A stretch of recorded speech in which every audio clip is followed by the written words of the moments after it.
Hello दोस्तों, राधे राधे, जय श्री कृष्णा। आप लोग कैसे हो? आशा करती हूँ अच्छे होंगे। तो दोस्तों, आज हम दिन को गाना नहीं शूट कर पाए थे, वीडियो नहीं बना पाए थे, तो हम भी शाम को बना रहे हैं। 8 बज चुका है। थोड़ा स्लो आज में गाएंगे क्योंकि बाहर तक आवाज जाता है। तो एक छोटा सा नाच गीत हम लाए हैं। आप लोग फुल वॉच करके सुनिएगा, तभी समझ में आएगा। आप लोग थोड़ा हमें प्यार और आशीर्वाद दीजिए ताकि हम आगे बढ़ सकें। आपका प्यार और आशीर्वाद की हमें बहुत बहुत ज़रूरत है। तो अपना प्यार आशीर्वाद बनाए रहिए और गानों को फुल वॉच करके सुनिए और बताइएगा कमेंट में कैसा है।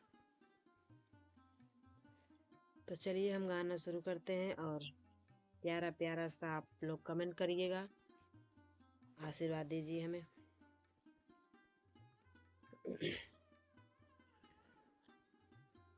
बेची के हाथे के कंगनवा पिया मोरे ड्राइवर भाई लेना। बेची के हाथे के कंगनवा पिया मोरे ड्राइवर भाई लेना। कि पिया मोरे ड्राइवर भाई लेना। बेची के हाथे के कंगनवा पिया मोर ड्राइवर भाई लेना।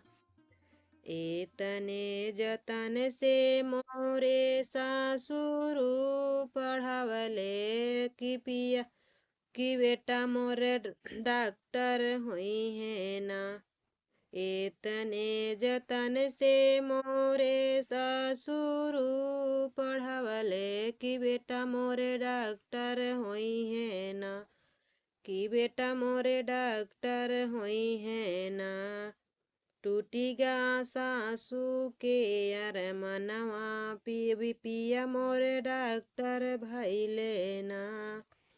टूटीगा सासू के अरमनवा पिया मोरे डॉक्टर भाई लेना। बेची के हाथे के कंगनवा पिया मोरे ड्राइवर भाई लेना। बेची के हाथे के कंगनवा पिया मोरे ड्राइवर भाई लेना।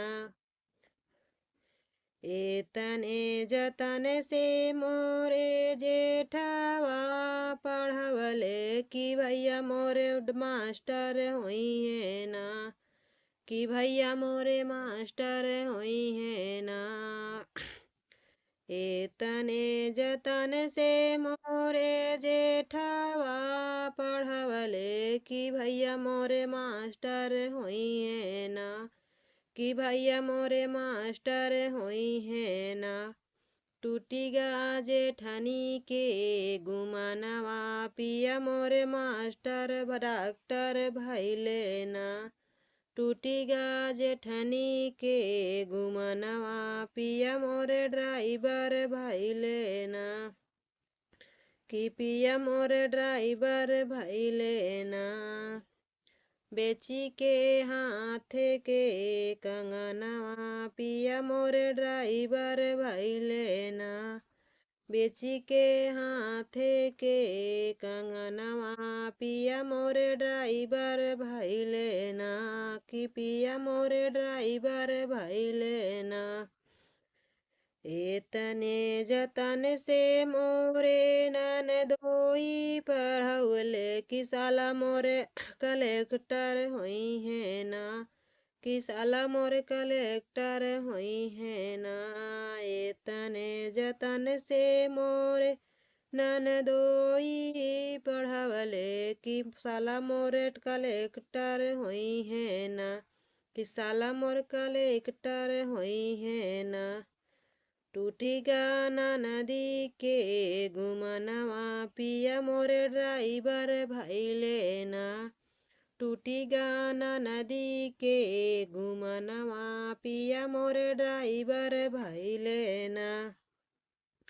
टूटीगा नदी के गुमनवा पिया मोरे ड्राइवर भाई लेना। बेची के हाथे के कंगनवा पिया पिया मोरे ड्राइवर भाई लेना, बेची के हाथे के कंगनवा, पिया मोरे ड्राइवर भाई लेना, कि पिया मोरे ड्राइवर भाई लेना, बेची के हाथे के कंगनवा, पिया मोरे ड्राइवर भाई लेना, टूटी गया सासू के घुमनवा, पिया मोरे ड्राइवर भाई लेना। तो दोस्तों आज का यही गाना था, आप लोग फुल वॉच करके सुनिएगा, आप सबसे रिक्वेस्ट है। और हमें थोड़ा सपोर्ट करिए, अपना ढेर सारा प्यार आशीर्वाद दीजिए। तो चलिए मिलते हैं अगले वीडियो में।